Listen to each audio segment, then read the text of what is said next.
Hey everyone, I'm Kathy Feather, K Feather Solutions LLC. I'm your fractional operations director. And as you know, I think back offices and everything that people don't think about on a day-to-day basis is important for you to know as a small business owner. So today I'm joined with Newton. He's going to introduce himself and share some information, but we're bringing him in to share some of those things that I don't personally work on, but there's folks in my network that do, and you should know them. So Newton, take it away. Yeah, thanks, Kathy. I'm really excited. Something that I'm sure I'll mention, in the presentation is, I own my planning practice now. I'm a financial advisor with Northwestern Mutual, but prior to that, I owned my own business for 13 years. And I joke with people and say that if I can use the asphalt of my mistakes to pave the road of somebody else's success, I love to do it. So today we'll talk through just some things that I think are pretty common that keep business owners up at night, or that wake you up in the middle of the night, or wake you up earlier than you want to. So yeah, we'll go ahead and jump in. If you've got questions, just throw them in the chat. I will try to leave some time for us to talk through those as we go. But yeah, we'll go ahead and jump into things. Right. Get to your screen here. Yeah. Oh, let me pop back, because I can't tell what's being shared and what's not. So yeah, let me see. Yeah, 1 second. There we are. Yeah, so the following slides have a few just different thoughts. Like, can I retire in 10 years? Can the business fund my retirement? What if you know what, Kathy, did that change for you? I'm on the main screen with your name. Oh, you know what? Then hang on a moment. Sorry about that, y'all. This is my first time on Restream. Okay. It's not alive if there's no tech problems. Like, that's the rule. Yeah. Yeah. Let me see if this will. It's not letting me advance. It's now not progressing? No. All right. So I'm going to stop sharing. Why don't you reshare it? I'll delete this one, remove that one, and we will reshare, and I will re-add it. Sure. Window, because I think it worked a second ago. It did. It worked in testing. Yeah. All right. So let's see how that goes. There. Does that change it for you guys? That changed. Yep.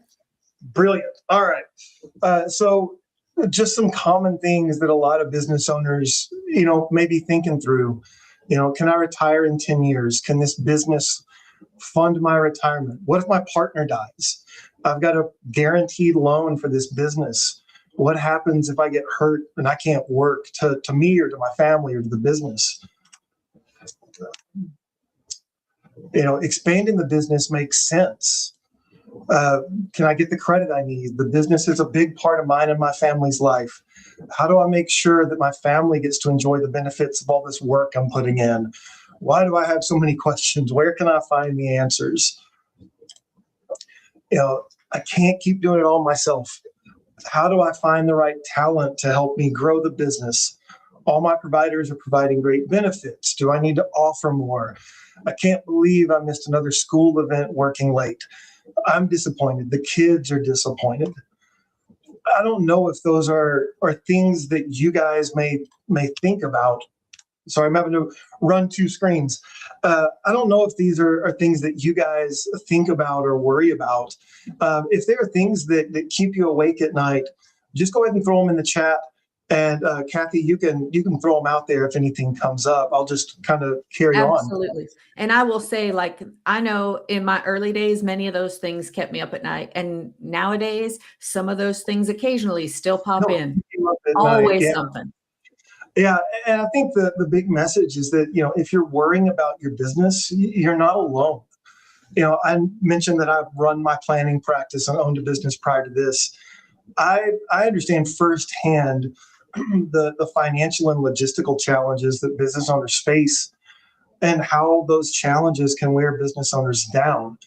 It's one of the reasons, why I do what I do, and it's made me passionate about helping other business owners plan for both their company and then their personal financial security, really so that we can all sleep better at night. So today we're going to talk through a few things. Identifying and prioritizing goals and concerns, critical asset classes of your business that you want to consider, key financial areas to protect, stages of business development, and some key things to consider or think about in each stage. And then why it's a good idea to have a business advisor. This will be pretty high level. I'm not going to get into, specific advice or specific recommendations, but do want to make sure you know that if we cover something and you're not comfortable asking the question publicly, or there's something you want to talk about more in depth, we can definitely set up a time to chat, afterward. So I'm going to click through that to this. I want to talk about goals because, what you want for yourself and what you want for your business impacts all of the planning that you do. So here are some common objectives and priorities related to 4 different components of your business. So let's just take a few minutes, think through these. You don't have to, answer them out loud or anything like that, but just rate them from 1 to 10. Some of these things may not be fun to think about, but there's a lot of value in thinking through some of these things that may be challenging. So I'll give you a couple of minutes to look at that. And then we'll look at something else.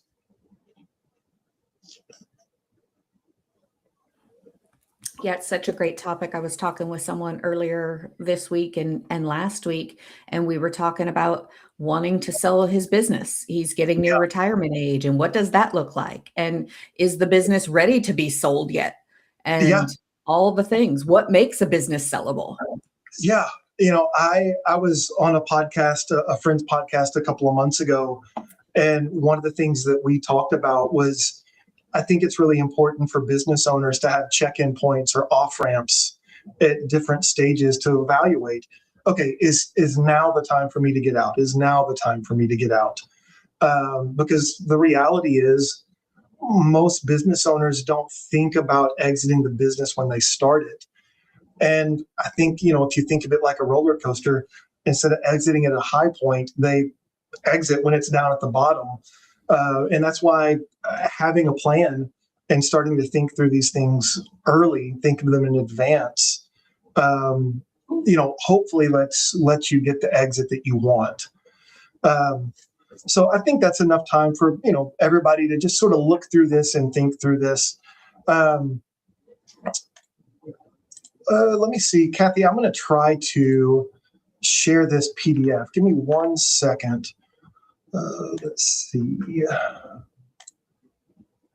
I also want to look through this. This is a true false. Here we go. Let me know once that's on. There you go. Okay. So here's some true false questions. Again, just to think through, I guess they're statements, not questions, but just some things to think through and just see, are these things true for you, or are there things you haven't even thought about? I know that when I was, owning my businesses, there were a lot of things that these things were false, or I didn't even know what they were. So definitely no shame if these are things that are new ideas for you. Yeah, and I'll say my years as a project manager, one of the biggest things I have found, that first one, the statement, hoping for the best seems like a good plan. Teams often are unrealistic about what they can achieve and what does risk. Oh, there's no risks. And, as a project manager, we always take the most, extreme. You lose team members. And what does that do to you? But more likely, it's smaller risks than that will hit your business. And, having no plan in place is not a good plan, folks. Right. Yeah, it's definitely a plan, but it's not necessarily a good one. So now that you've had a chance to look through that, I'm going to switch back to the PowerPoint here. 1 second. I think I'm finally getting my sea legs around. There we go. Around Restream.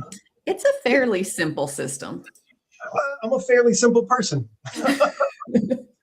So, um, so now that you've had a chance to look at that, think through some of those things, let's see if this will change.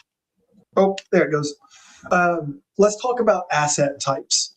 Uh, we've got, in broad categories, four critical asset types that land on the balance sheet. You've got physical assets like buildings, machinery, computer equipment, things like that. Employees, human capital.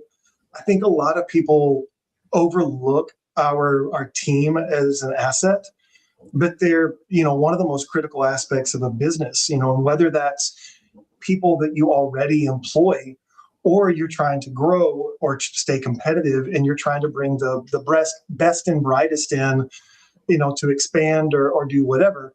People are a big deal and need to be considered as an asset.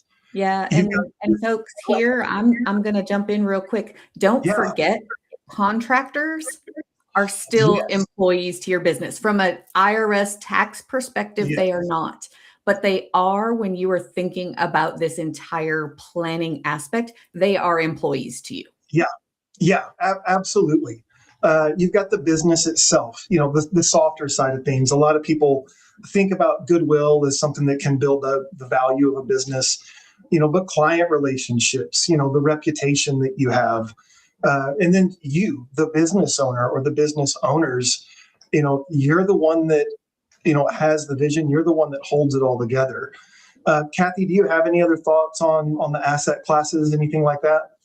Yeah, I just want to remind people when you're thinking about yourself, it's not just you as the owner of the company. You may Yeah, bring a very specific skill set, and I'm going to use an extreme skill set that most of us will never have, but you could be a hand model. And so when you're thinking about how to protect your business, you need to protect the investments of your hands. yeah, So you don't want to be out on the weekends, doing hard labor with your hands that might destroy them. You want to even consider insuring those aspects. yeah. Because if you lose them, what happens? Yeah, boy, I feel like you are talking like my wife. She owns a massage therapy practice. Yeah. And I was just telling somebody yesterday, like, I enjoy skiing. I'm not very good at it. I don't get to do it much. And anytime I bring up to her, like, hey, we could go skiing, she's like, you are insane.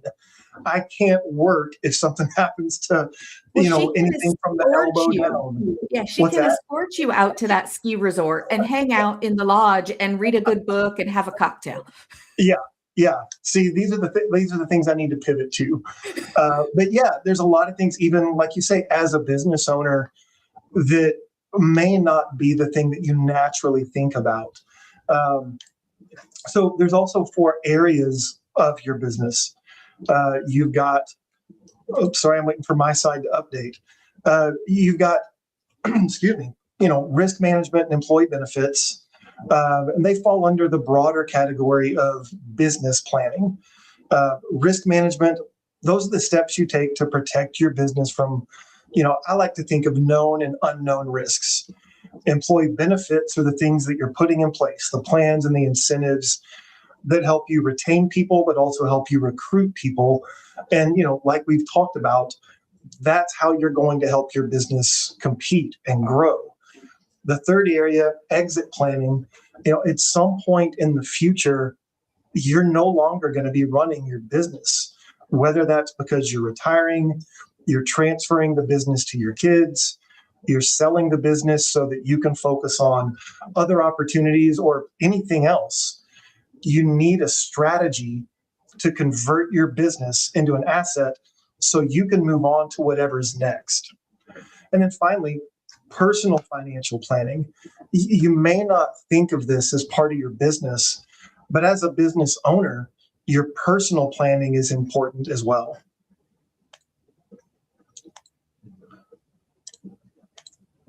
The challenge for all of those areas is that they're interdependent. They don't operate in silos or independently. How you manage and plan for your business directly impacts how you plan for your personal financial situation. How you plan employee benefits affects your exit plan, things like that. And when I'm working with business owners, I always recommend an integrated approach to planning. It's the only way to make sure that everything is working together to build the strongest possible financial ecosystem for you and for the business. That's another reason why a customized plan is so important. Nobody here today has exactly the same financial situation or business needs as anybody else. You're unique. Your personal finances are unique. Your business is unique. And when we add all those things together, they create a financial situation that requires a unique, tailored plan. So going to risk management, part of the business planning, risk management means protecting the business from the loss of physical, intellectual, and human assets. Physical assets, fairly standard, most people think of this, the office space that you're in, a building, whether you own it or lease it, equipment, machinery, again, computers, things like that. Intellectual assets could be patents, copyrights, a website, formulas, things like that. And then employees are assets as well, especially the ones that are key to your business. So you want to make sure that you protect the business against losing one of those employees to illness or to injury. And then to help you determine how well your risk program is or how well your business is covered on the risk management front, think through these questions. Do you have liability coverage? When was the last time you audited it? When your business is growing, it can be easy to forget that your liability coverage needs to grow with it. Similarly, if you downsize your business for some reason, you may need to downsize the liability coverage. Do you have protection on your intellectual property, patents, and copyrights? What happens if you become disabled? How would you bring in income and pay for your business expenses? And then what if it was someone else? What if a key employee, your right-hand person, passed away or became disabled? Could you replace them? Could you keep the business going without them? These are all very real risks that every business faces. And if these questions make you uncomfortable, it's probably time to start planning to address them. Kathy, do you have any questions or thoughts on this? I think your last statement there is the most important. As a business owner, in order for your business to be growth ready and in order for your business to truly be protected, you have to have the uncomfortable conversations. You have to look at the pieces that you may not enjoy looking at or even feel uncomfortable. For a lot of people, money is a very touchy subject. But as a business owner, it's critical that you have those conversations. Yeah. Yeah. And again, to use, myself as an example, my wife and I enjoy cycling. And she was on a bike ride a few years ago, had an accident, broke her elbow, required surgery and pins, and she couldn't work for a couple of months. Luckily for us, it was not a long-term thing. But all of a sudden, she and I are both thinking about, okay, how do we cover rent? What does she do for her clients? Does she have to send them to somebody else in the short term? Things like that. And all she was doing was trying to go for a bike ride before Thanksgiving lunch. It doesn't take much to upset the apple cart sometimes. Yeah. Let's look at another part of business planning, employee benefits. These are all the perks that you have for yourself and for your employees. Things like group health, group life insurance, group disability income insurance, long-term care planning, retirement benefits like 401ks or simple IRAs, things like that. So benefits are typically broken down into two broad categories: benefits that you offer to all of your full-time employees, and then benefits that you may hear referred to as carve-outs or executive benefits that you only offer to a select group of key employees.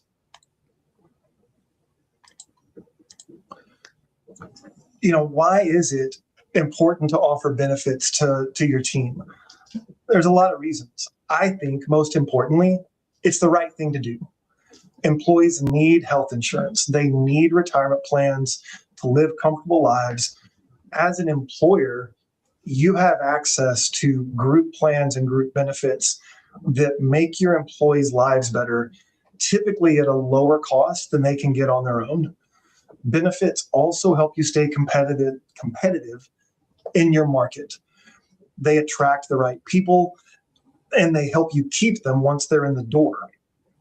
In today's hiring market, people expect a competitive benefits package. And if you don't have one, it's going to be harder to get the people that you want in the door. And it's going to be a lot easier for someone else to get them out the door. And then you're back on the hiring cycle. And then, of course, anything that you offer your employees, you can also take advantage of. Here are some more key questions to think about as you're determining if your employee benefits strategy is meeting your company needs. And I know in the early days of owning my business when I had a team, I wasn't thinking about benefits at all until somebody came and said, "Hey, I've been working here a bit. I'm off my parents' insurance. Can I get insurance?" So thinking through, like, what's the goal of the employee benefit strategy? What do you want the benefit package to do for your business? Do you know what your competitors offer? And do you know how you compare with them? And if you were starting a new job at your company and you were offered the same benefits that you're offering your employees, how would you feel about them? Would you like them? Would you think it's the bare minimum? Chances are that whatever you're feeling when you think about your benefits from that lens is a good indicator about what your current employees and your prospective employees, what they think too. And then lastly, have you asked your employees what they think about the benefits? That can be uncomfortable. Do you know what other benefits they'd like to see? The best way to know if you're giving them what they want is to ask. There may be things that are important to them that you're either not aware of or that you just haven't considered yet. Let's talk about financial. Whoa, this changed 1 second. Sorry, everything jumped ahead. Let's talk about exit planning. Throw it, I guess we can't do really a show of hands. We're not in person, but, I'm curious if anyone here has thought about how they'll eventually leave the business. I remember when I started, my prior business, I thought I was going to do it until, I guess I died. I had no exit plan because to me that felt like a lack of commitment. Just like I don't have a prenuptial agreement in my marriage, I'm not looking at the exit. I'm looking at how do I make it successful. But if you have thought about it, do you think you're going to pass your business on to a family member or a business partner, maybe another employee or group of employees, or, potentially selling it? Maybe you think you're going to sell the business outright, or maybe you just think like, yeah, one day I'm going to close up shop and I'm going to ride off into the sunset. The type of business that you run can have an impact on that, but thinking through how you want to exit the business and what you want it to look like lets you begin to create a plan for exiting. A lot of people want to, pass a business on to their kids. If you're one of those people, you're in the majority. It's one of the most common ways to pass a family business on, but it's not always the simplest. Some of the biggest conflicts in family businesses are around this issue, and there are a lot of reasons for that tension. It may be that the owner isn't ready to pass the business on, and step away. It could be that the business owner's ready, but the kids aren't ready, or they just don't want to. Or it could be that you've got multiple kids and they just can't get in alignment on how the business should be run. There are a lot of reasons that very few businesses survive beyond, or family businesses survive beyond that first generation. You've got to plan the transition well if you want to be the exception to that rule. While passing a business on to family or selling it or closing it are all common ways to leave a business, they aren't the only ways. No one wants this to happen, but unfortunately, it's pretty common to leave a business because of disability or because of, well, death before you get to retire. And while I hope that nobody ends up in that situation, and it's not fun to think about, it's critical to plan for it. If you don't, you may not have any say or much say on what happens to the business that you spent all this time and effort building.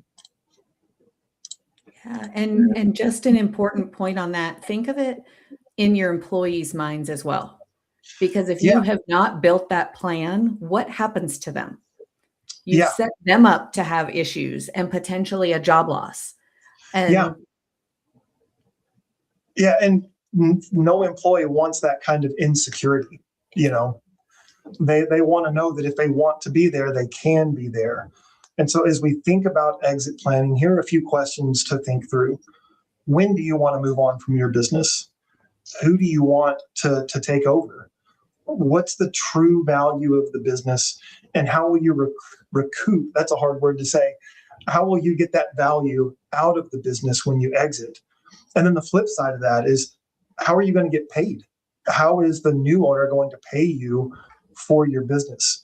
It's never too soon to start planning for this and thinking through it. The longer you wait, the fewer options you have with an exit strategy. And then let's talk about financial planning, the last little quadrant there. I know it's true for me, but a lot of times as business owners, we put the needs of the company in front of our personal needs. It's true with time and energy. It can also be true with finances. But your own personal financial security is just as important, if not more so, as your businesses. So let's talk through a few things with personal financial planning. As I mentioned earlier, all the areas of your business are interconnected, and that goes, that's true for personal and business goals as well, financial goals. You put a lot of time and money into getting the business off the ground, and then in turn, your business fuels your own personal finances. Back to the questions. If you became sick or disabled, what happens to your business? What about your personal finances? If something were to happen to you, could you still make ends meet? Can you grow your business the way you want and keep your family thriving at the same time? And then how are you doing with retirement planning? Is your business, is your business funding your retirement plan as it's growing? And again, these can be hard questions to think about, but they're important. When you're thinking about all four areas of your business, it can probably feel like a lot of planning. It is. It's all important to your personal and your professional success. It's difficult to balance all these things, which is why having a professional work with you to prioritize and plan can be a big help. So let's look at the stages of business and how the planning that you're focusing on changes from stage to stage. 4 stages: startup, growth, maturity, transfer. No matter what stage of the business you're in, you're still going to be dealing with all 4 components: risk management, employee benefits, succession or exit, and personal planning. But your needs for each of those areas changes as your business grows. So what you focus on will be a little bit different as time goes on. When we're in startup phase, cash is king. A lot of times startup can be the most exciting phase of a business. It's typically the leanest financially. You got a lot going on just to get things off the ground and keep them running. But you don't want to overlook these 4 basic areas. You don't want to put off risk management. It could derail the whole business if something happens before your business gets off the ground. If you put off employee benefit planning, you may not attract the employees that you want You may not keep the ones you have so that you can move into that next stage of business development. And then doing the personal planning helps you stay ahead of things and puts you on the right track to achieve your goals when you want to. And while it may seem like jumping the gun to start planning for succession when you're just getting started, by building your business with the exit in mind, it makes the path to succession easier in the long run. Then we've got growth phase. You're out of startup. I think about it like you're no longer an infant, you're now a toddler. You're out of startup, you're in growth, you're expanding, you're hiring. Chances are you feel like there's never enough time to get everything done. Growth phase can happen multiple times throughout a business's lifetime. During the growth phase, it's important to review the plans you've put in place and begin expanding them to keep up with your changing business and your changing personal life. When we're in the maturity phase, you can be on cruise control. The business is successful, it's likely making pretty good money, and you can afford the icing on the cake and do more benefits for the employees that helped you grow the business. At this point, you want to make sure that your succession plan reflects how you want your business to function once you move on. And you can reward yourself by making sure that your personal financial needs are on track, both for today and for the future. And then we've got the transfer phase. At this point, you're ready to move on. Sometimes you can be ready to move on in the other three phases, but it's more of a reality here. The transition plans that you've made up here now start to be realized. Maybe you're getting ready for your kids to take over the business, or maybe you're working with someone to buy you out. You've got some hard choices to make as you implement these plans. Financially, making sure that the value of the business is reflected in your exit plan. And then there's the softer side. It's emotional, or it can be emotional, when you pull yourself away from a business that you built. That can be the most challenging part of all, not just moving away from something, but moving to something. This is where, in all of these phases, it's important to have people around you that you can trust, accountants, attorneys, bankers, more, to help you plan and make the decisions that will put your business on the path to success. A good business advisor works with you to understand both your business and your personal goals, and understands that everyone is unique.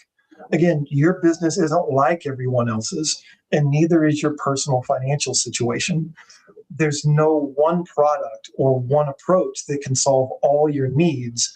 So you and your team of advisors should work together to create a personalized solution for financial security. At the end of the day, the best advisors are the ones that listen to you. They hear your frustrations and concerns. They know what you're working toward, and they know what they don't know. They have access to licensed professionals who specialize in the areas that are important to you, that are important to your business, and they can bring those resources to the table to work with you when you need them. We've covered a lot today. I want to quickly review some of the things we've talked through. We've talked through identifying and prioritizing your goals and concerns, the 4 asset classes of your business, the key financial areas of your business, the stages of business development, and why it's a good idea to have a trusted business advisor. Kathy, anything in the chat, anything you want to add, any questions that you've seen come through? Nothing in the chat. The thing I would add is, don't think, as Newton has said, this doesn't all have to be done simultaneously. Yes. And another thing to add in is to test it at every phase. So, Absolutely. as you're building your business, you can test whether or not your team is ready for you to be away with a long weekend. Leave on a Thursday, stay away for Thursday and Friday. See how many calls you get to understand how you've built those processes. Take it larger. When you're getting ready to fully step away with that true succession plan, step away for a month. Go take a sabbatical somewhere and really see if the business is ready. If not, there's still work to be done, and you want to get that done because at the end of the day, you want a successful transition. You don't want to leave your employees or whomever is buying your business in a bad place, and it just gives you options. Yeah.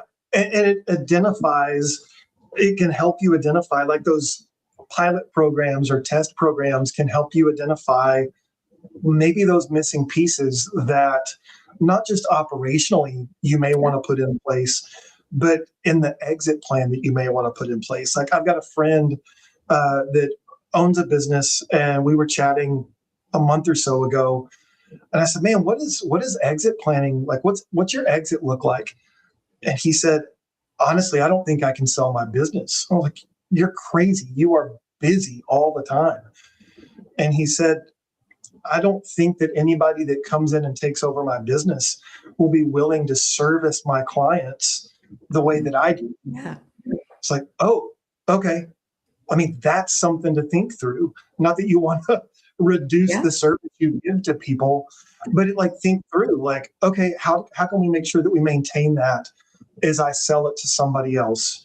Yeah. How do I make sure, if I'm a client-based business as opposed to a product-based business, how do I make sure that the person I'm selling it to feels like they're not just buying the brand, but they're legitimately buying access to my clients and Clients and relationships? the relationships. Yeah. Yeah.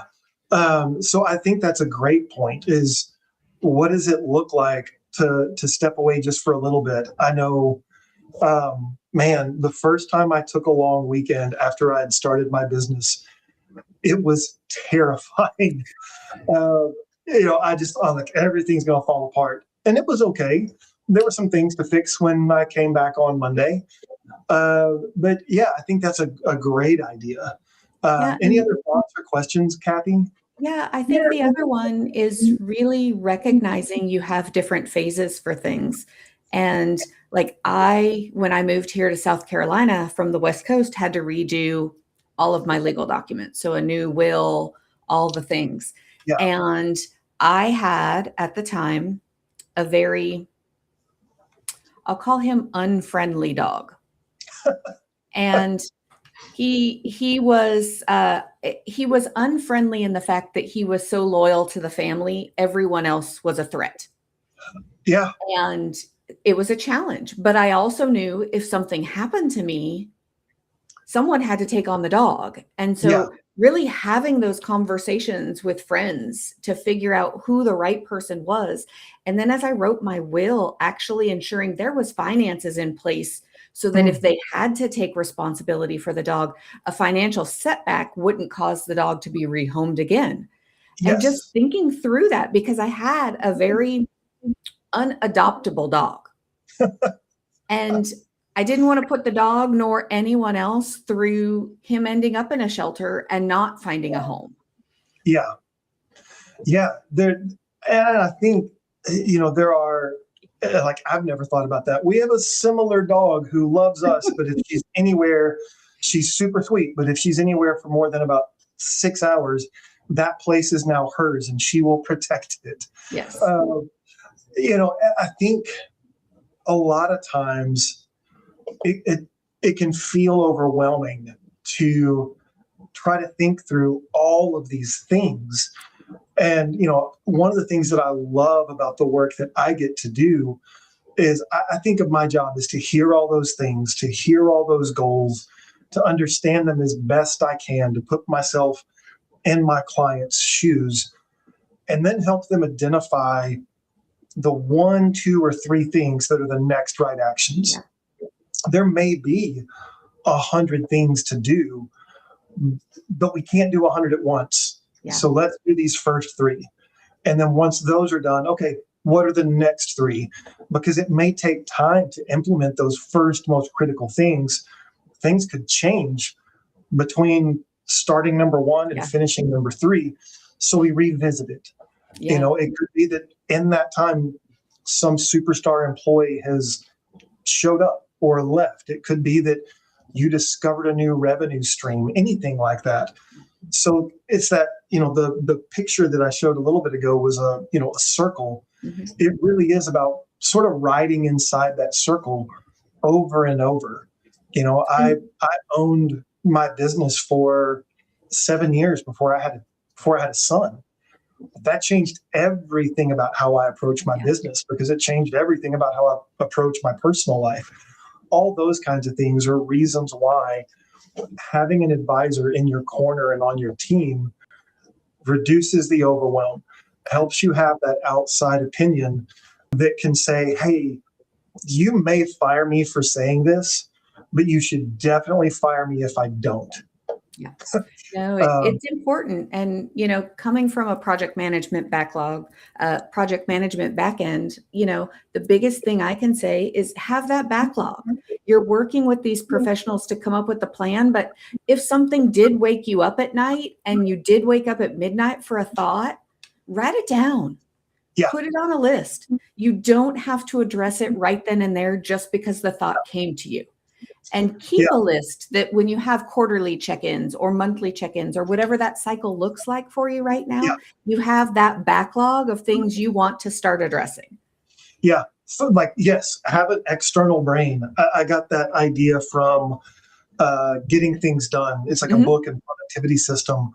Like, have an external brain. I used to carry a little notebook around, and I used to, have a Trello list for just all of the random things that would pop in my brain. One, so I didn't have to hang on to it and I could be present in the moment. But two, to give me a little bit of time between the brilliant idea that I just had and the realization that it wasn't as good as I thought it was, you know, to let it simmer and cook for a little bit. Yeah. So Yeah, one of my mentors, she likes to talk about, placing your order. So you're letting the universe cook. And when you go to a restaurant, yeah, you place your order. You don't ask the waiter 19 times, where's your meal? You've placed the order and you assume the process is going to work and your meal's going to show. And it's going to work because the chef is in the kitchen preparing and caring for that yeah, meal before it gets to you. yeah. And doing all the things that you can't see, like making sure the oven is on or the stove or whatever. The analogy breaks down at a certain point. uh, so my goal with working with any business owner or even non-business owners is really that they can say this. I don't know how often you are awake and smiling at 6:07, but I want to leave all of my clients with confidence that their questions have been identified. Those questions have answers, and that they're the right answers for today, for your business, for your family, for yourself. Want to make sure that my clients get to wake up every morning and say, yeah, today's going to be great because I know that tomorrow's taken care of. So Yeah, uh, absolutely.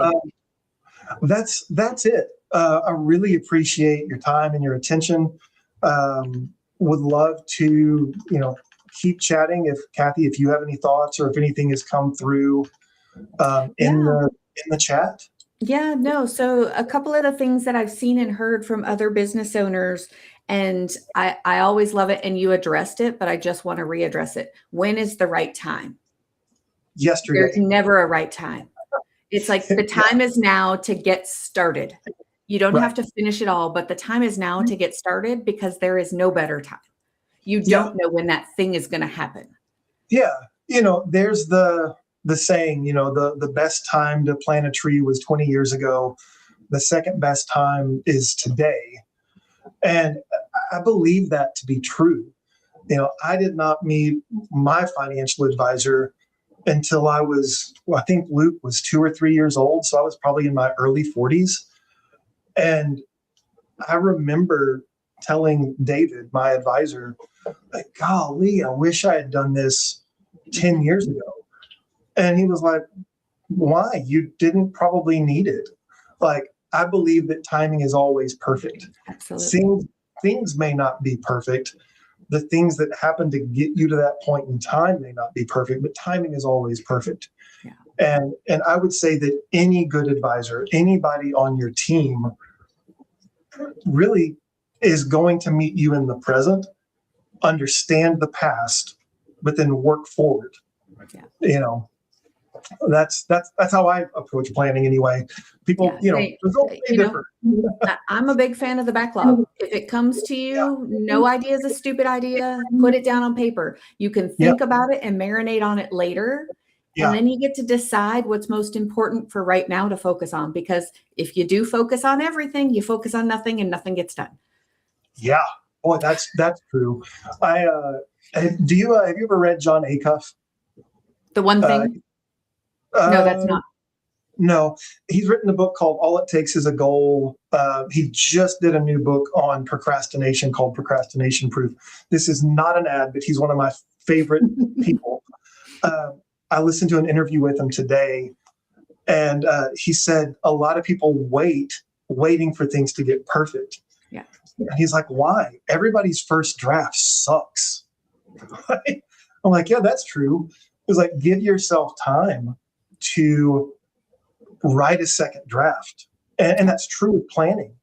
It's true You in know, everything. Like it really is. I've had a lot of project teams in the past that can't deliver, and they can't deliver because they're waiting for it to be perfect. And it's yeah, like good is good enough to make progress and move. You can yeah, improve upon it later. yeah, yeah, absolutely. Like just because I used to play music and I think about it, just because I recorded it doesn't mean it's finished. That's a snapshot of that moment. If I play that song again in 6 months, 2 years, whatever, I'm hoping it's better. Yeah. Just like if I revisit my planning 2 years from today, man, I'm hoping it's better. I'm hoping I have better ideas. If I give this presentation in 2 weeks, we all hope it was better. Now, You know? Newton, I know another one of the questions I often get is how do you find your experts? Boy, that's a good question. I would say find one and then ask that one who else you should have at your table. I think that like attracts like. And so, if I'm working with a client and they say, man, I need a tax attorney. Well, I know, let's use you as an example. I know how you're wired because we've spent a few hours or Yeah. a long time together. Well, if I know how you're wired, I'm going to bring somebody to the table that should vibe with you. Yeah. So I would just say, kind of like to just get started, finding an expert, understand that it's a relationship. And I admit, I will tell people right up front, I'm not everybody's cup of tea. If you need Same. if you need a financial advisor that wears a tie and doesn't have tattoos, I'm not your dude. You know? So like sit down with a few folks, trust your gut, see if you're listened to. And that's not just in financial advising. If you sit down with a prospective CPA and you get the feeling that like they don't just have their boots on the chalk, but they are out of bounds and that makes you uncomfortable, trust that. Go Yeah. talk to Yeah. somebody else. And I would say, especially when it comes to finances and lawyers and things to that effect, it really is similar to how you hire a plumber for your home. Talk to a few people before you make a decision, see what fits. And if it doesn't fit, continue finding people. Because if something seems off, your gut is telling you something is off and that's not the right person. Yeah, it's not pizza delivery. Where if you get a bad pizza, as long as it's edible, it's dinner. It's not all that awesome to realize that you've been getting bad accounting advice for 5 years because you just got to notice. Yeah, You I mean, know, I had a tax gentleman that directed me when I formed my business to make a certain decision, and it was because it was easier on him, but it was going to cost me thousands of dollars in extra yeah, tax. And it was yeah, like, yeah, that was the wrong decision. Thankfully, I had found someone else that I was chatting with, and it was mentioned to me. yeah, But if you're a business and you're a small business and you don't know where to go, find local community groups, find online community groups you can be a part of, because yeah, we've all been through some of this. And if yeah, we haven't, we know someone that has that can talk to you. yeah. And I think like you touched on something, excuse me, really key. Do they have my best interest in mind? Yeah. I think I think everybody has that switch in them or that sensor in them that says this person may be thinking more about themselves than me. And it's not that they're not thinking about them. Like, I want to be successful, but my success comes from me helping my clients be successful and doing what's right by them and what's right for them. Yeah. Sometimes that may be inconvenient for me. Sometimes that may be less profitable for me. But pay attention to that voice in the back of your head that says, I don't know that this person is thinking about me as much as they are thinking about how working with me is good for them. Yeah. Or And the don't be thing afraid to ask that- them questions. Like if Yeah, something doesn't seem right, question it and ask. yeah, yeah, absolutely. But I think, yeah, I don't know that you have to find all the experts at once. Again, that can be overwhelming. Yeah. But I think, I tell clients a lot, like a good financial advisor or business advisor, a lot of times acts like kind of the quarterback or the Mhm. coordinator, the project manager Yeah. for for everything, because we're the ones that make sure that the CPA isn't just thinking about this year's taxes, they're thinking about the 10-year tax strategy and that the benefits person, all those kinds of things.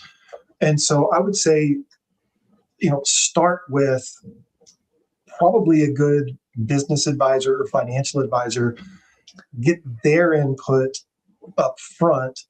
They can likely steer you toward, excuse me, steer you toward the next right relationship. Yeah. Yeah. And if you don't like them, keep looking, because Absolutely. that's not time wasted. That's time well spent. Yeah. Yeah. Last question for you. If people want to reach out, how do they reach you? I do believe I'm the only Newton Dominee on the internet. So you could probably just Google me. But it's easy enough just to call or text. My number is 615-727-8232. If you're seeing this on LinkedIn, I think that I'm linked in the You LinkedIn are. post. Yeah. Just send me a LinkedIn connection request or whatever. You can go to my website. I'm not going to spell it because it's just my name, .nm.com, like Northwestern Mutual. But yeah, you can Google me, call, text, email Kathy. She has my Yeah. contact info, whatever. If you can't figure out how to spell it, let me know. I will get you in contact. Yeah, I try to never have to spell my name, but I'm always spelling my I name. always spell my name. Everybody spells Kathy with a C. And lately, a lot of people throw the I in there. And then they always add the S to feather. And oh yeah, yeah. Man, we could spend another hour talking about all the ways my last name has been, all of my name has been just abused over the years. So, but yeah, just call or text 615-727-8232. My website is newtondominee.nm.com. There's a contact form there, and all my contact info is there. So yeah, those are two easy ways. Yeah. And if they only take one thing from today, so you want one thing to stick with them, what would that be? Don't be afraid to start. Don't be afraid to ask. That's two things, but really one thing. All right, folks, you heard it direct from us. I hope you found the information useful. As you know, I'm Kathy Feather. I'm a fractional operations director. I'm here to make your back office run better so that you get to enjoy the life that you started your business to live. So it was a pleasure, Newton. I look forward to hearing from folks and understanding what their needs are and putting you in contact. Yeah, thanks so much. I've loved the conversation, and yeah, I just love getting to talk about this. I feel like my job is to make friends and then help my friends have good outcomes. So hopefully we've made some friends today, and we can help them have better outcomes. All right, everybody, have a great day.